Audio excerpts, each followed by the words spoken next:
For today's video on pressure balance, we have two types. One is the PB3600. This unit does not have a diverter, and the PB3750, and this unit does have a diverter. For those that do not have a diverter, you'll have one opening on the top. This is for your shower head. For the ones with the diverter, you'll have the same opening at the top, but also you'll have an opening at the bottom. Please note, if you're using the 3600, the PB3600 that does not have a diverter, when you receive the unit, this will be capped off here at the bottom. It'll have a rubber gasket, but you're going to want to put a Teflon tape, and after you put Teflon tape, you're going to want to tighten this, as this unit then will go with just the opening on the outlet on the top for your shower head. Please note that for both the units, the cold water outlet will always be on the right hand side when looking at the units, and the hot water will always be on the left hand side. Same for the valve without the diverter. If your unit looks like this, it is in backwards piece. This should be at the bottom. The right hand should be the cold, and the left should be the hot outlets, and the water outlet should be at the very top. Same for the unit with the diverter. Your diverter will always be at the bottom, and your outlet for your shower head will be at the top. When you put in your pressure balance valve, it has the mud guard. You're going to want to make sure that wherever your finished shower tile is, that it is flush with the face of the mud guard. You'll see here, finish wall flush with this surface. So you'll take off the two screws. Done. After you remove the mud guard, it should look like this. Inside your wall, you'll remove these caps already, but we're going to keep these on just for the purposes of seeing, getting a visual for the cold and hot water. So you got your cold and hot lines. You have again your service stops, your pressure balance cartridge, and here we have a unit with the diverter at the bottom. So this is a PB3750 with a outlet as well as a diverter. So the first thing we're going to do is, after we've installed the unit, prior to installing the unit, you're going to want to already remove the cartridges, the service stops, all the plastic caps, as well as the diverter if you have it. You're going to want to then plumb it in. You don't want the heat to damage the unit. After you put it in, put in the valve, and you'll reinstall all the cartridges and service stops. So we're just going to show you how that's done, assuming that this is already plumbed in. So the first thing we're going to show is the removal of the service stops. For the removal of the service stops, you're going to want a extended socket wrench. In this case, this is a 17mm fitting.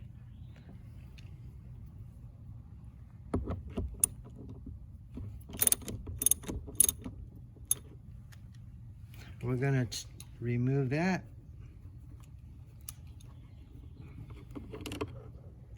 After we remove this, you're going to notice that there's still the diverter piece. We're going to want to take a needle nose plier. When you take out the plastic piece, it will look like this. We're going to troubleshoot now just to show you, in case this comes apart, it will look like this. We're going to show you how to put that together. So the first thing to notice is that in the housing, you have a little hole in the back. You're going to want to set the round portion up. The hole in the back is for this small insert here. Take that spring, and get that in focus, the spring. You're going to want to put it into that extension piece, and that little plastic extension piece has to go into that hole here in the housing. So when you push in the spring, it should look like that. Then you're going to want to hold that in place, and you're going to want to take this cap. You'll notice that there's two kind of sides here, and one has a little bit longer that has a little groove. That groove goes into here. You're going to want to test it by taking a small screwdriver, poking that through, and if that goes through correctly, that is now assembled. And we're going to put that back onto the outer piece, and that's how your service stop should look. Now we're going to remove the hot service stop. We already loosened it to make it easier to show. When it comes out again, that's the top piece. We're going to want to pull out this plastic portion with the needle nose. I'll do that here. In a case like this, we actually set it up this way, so we wanted to show if it did not stay together, you'll have this housing piece. It's the same 4 pieces. You're going to want to use the needle nose and just take this out real gently. So here you have the extension piece. Here you have the spring, and there you'll notice that there's the plastic piece inside. There is a rubber seal inside there, so what you're going to want to do is just take a needle nose or pliers and just real gently, you're going to want to pop that out. And when you do so, it's like that. You should make sure that there are no small pieces, because especially when you're soldering that, you're going to want to make sure to keep all those plastic pieces away from the heat. Now that the service stops for the hot and cold are out, we're going to remove the cartridge. The thermostatic cartridge, we're going to need a tube wrench. This wrench here is a, get that in focus, 1 and 11/32 inch. We're going to put that right onto the ring here, and we're going to twist to loosen that.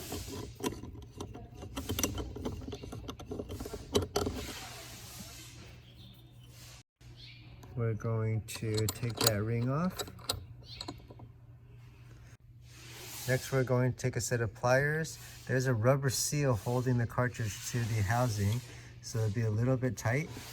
We loosened it for demonstration. You're going to pull that out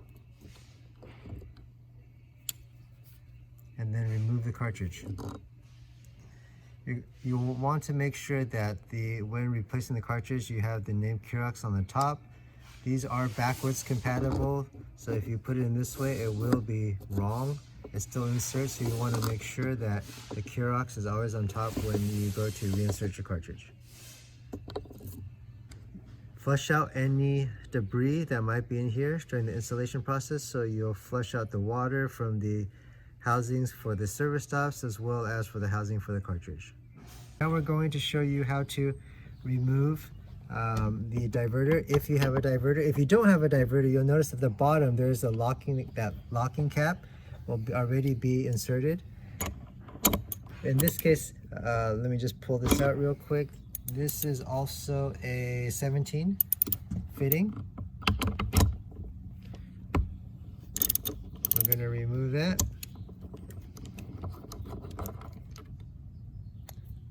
And this is the diverter piece. And you'll notice that once you remove everything and you plumb it in, this is how your valve should look. So now we're going to reinstall everything just to show you how the unit will look when it's completed, as well as some caveats to watch for. So the first thing we're going to do is put that diverter piece back in. Now in the case of assembling the unit back for use in the shower, or if you're replacing the cartridge, here you're going to notice that there's this piece. You're going to want to save this piece, especially for when you need a replacement. After time and use, this diverter, if it gets worn out and you need a replacement, will come to you like this unit here. You're going to need to save this piece, and once you insert the diverter replacement cartridge, you're going to need to attach this head piece again. Okay, so that attaches to your actual lever. Next, we're going to install the thermostatic cartridge. Make sure that the name Kerox, Curox, is always in the 12 o'clock position. It's possible to put it upside down where it's now in the 6 o'clock position, but this will make your water come hot first and then cold, which is incorrect. You're going to want to make sure that the Curox, again, is always in the 12 o'clock position. It has a seal, so you're going to want to make sure that's snug. Okay. And then we'll put back on the locking ring.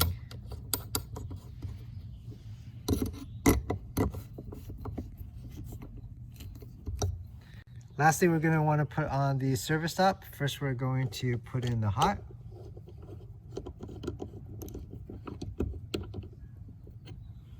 And now we're going to put in the cold. And we wanted to do something with the cold service stop at this point.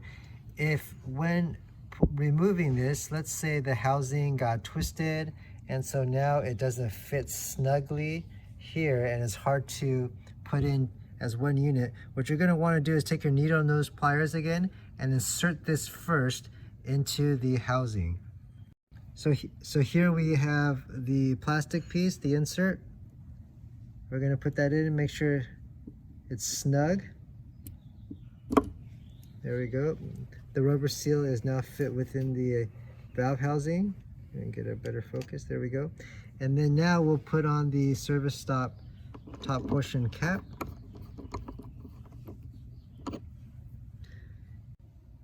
You'll want to test out your service stops by taking a flathead screwdriver and just twisting. You'll notice that when you open the service stop all the way, it will come to a complete stop.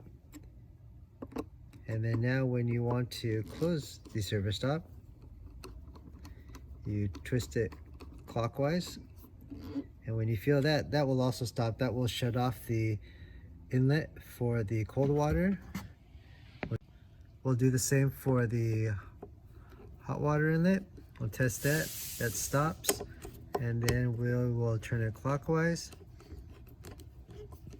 That also stops and restricts the hot water opening. We're going to open those back up to allow water into the valve for both the cold and the hot. Now to note that the hot water temperature actually comes from your hot water tank in your home. So the hot water tank temperature that you have set for your home will be the same temperature that comes for the water that comes into and out of this valve.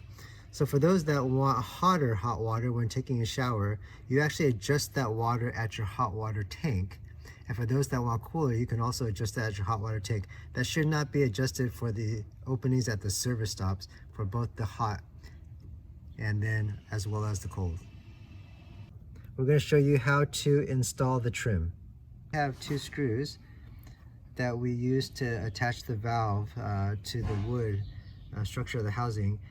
You're going to want to make sure to use these 2 locations because the other 2 you're going to want to leave open for the trim plate.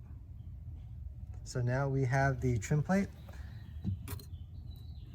Well, first we're going to install the ring. The ring actually fits snug right on top of the valve. Then we're going to slide in the trim plate.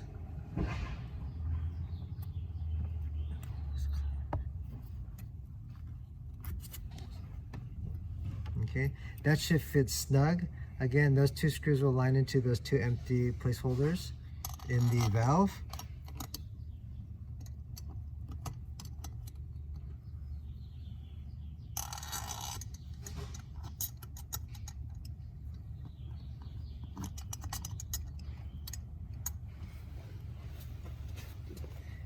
And if you do not have a diverter, this will be a solid piece. So with the diverter, you'll have a opening for that. We're going to install those 2 screws. In an actual installation, we do recommend in the end you use a hand manual screwdriver to tighten that to make sure that's correct.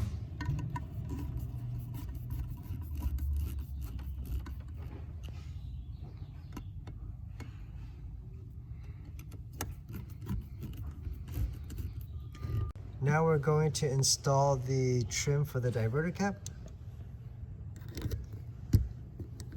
That might be a little snug, but that actually just twists right in. And then we'll take the final cap itself, and that twists in, and that is your diverter. And now we're going to show you the last piece, which is the handle. Prior to putting in the final lever, you're going to want to make sure that your stem here for your cartridge is turned all the way clockwise to the 12 o'clock position. I'll show you here. You can see that if you turn counterclockwise, that stem is turning, but now we're turning it clockwise and it stops right there. That way when you put on your lever in the upright position, it's also in 12 o'clock, and that will align for when you turn your lever. So there's basically two types of handles, one using a set screw, one using an actual screw.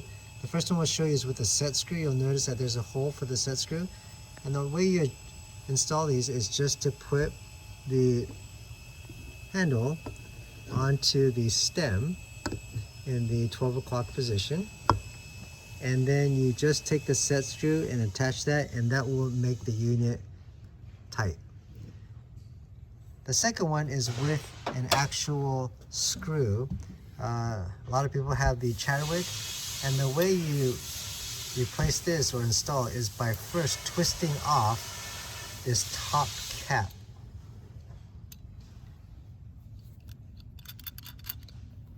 Once you twist off the top cap, there's actually a screw, and this screw here will go into the stem housing right there. And so we'll show you how that's done. First you remove the screw, you put on the handle.